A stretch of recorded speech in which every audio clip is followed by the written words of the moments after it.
Hi, today I want to take you through how I constructed the gray water system for our 2019 Sprinter van. This is my second build. Our first van, we put a gray water tank under the sink. It was a 6-gallon tank, and I always felt like I had to empty it every other minute. So this build, I wanted to put the tank under the van, and I ended up with a 17-gallon tank, and I can show you that in a minute and why I chose that size. But I'm going to take you through the whole system and show you how it works and how important it is to put in enough air vents and backflow preventers so that you don't end up with a smell in the cabin. Anyway, here we go. All right, so first thing, let's take a look under the sink. This is the Rec Pro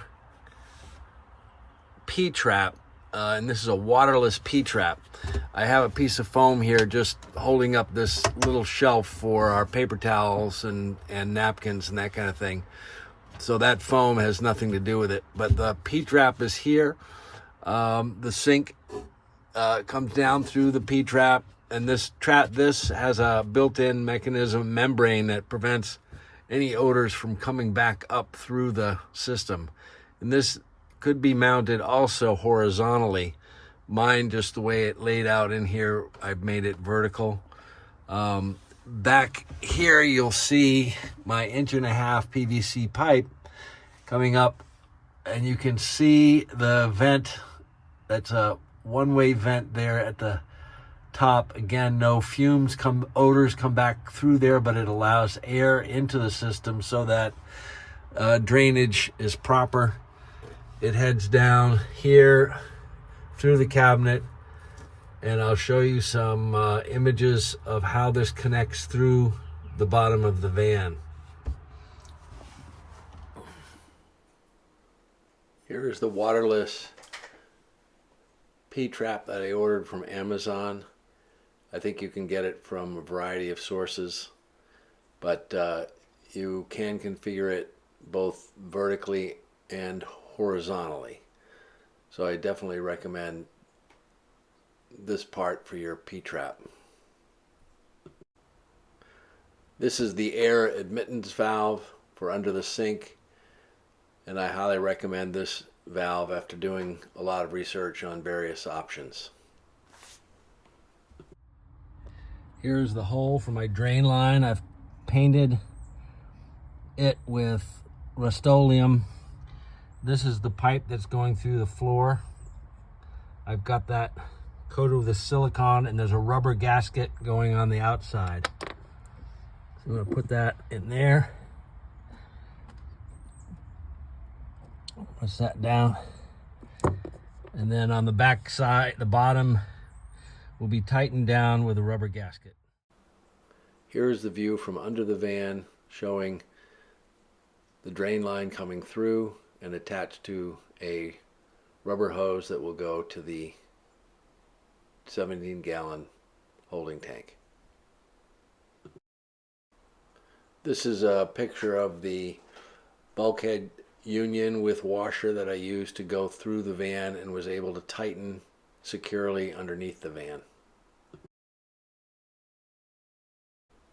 I fashioned this drain line that would screw into the bulkhead using 1.5-inch PVC and a reducer down to 3/4-inch threaded.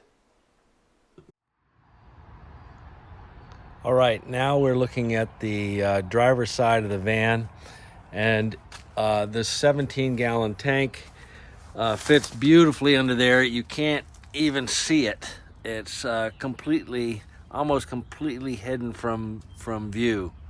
Now, they make bigger ones, but this one I liked because it allowed a little space after the tank so that you have room to maneuver.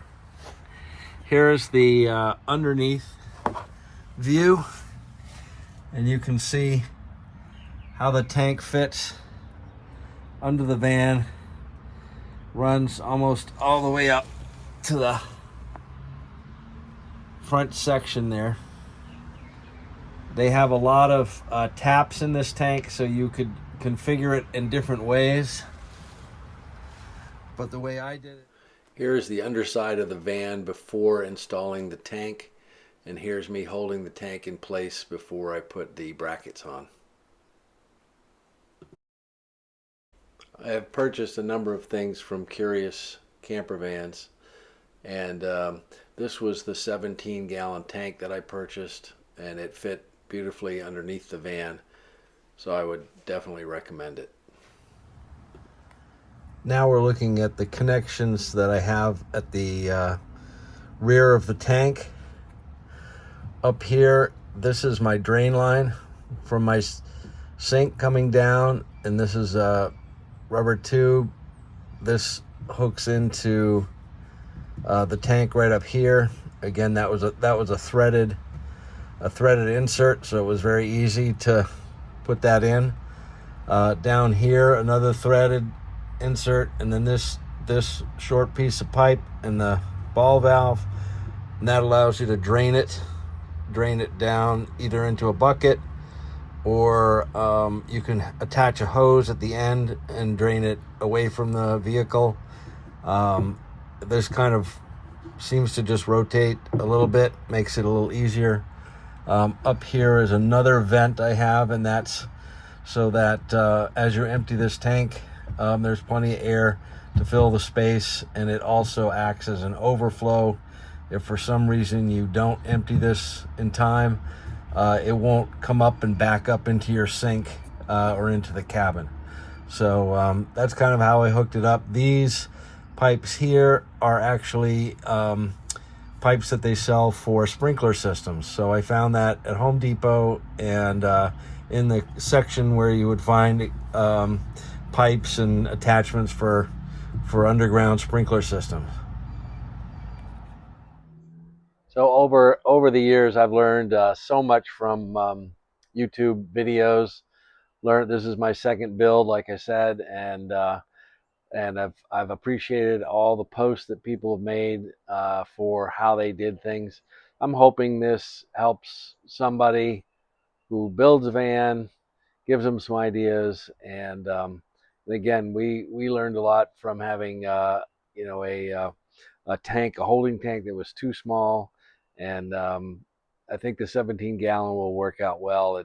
We've tried it out now a few times, and we can go 3 days pretty easily without having to empty it, and that works out really well. All right, for now, I'll be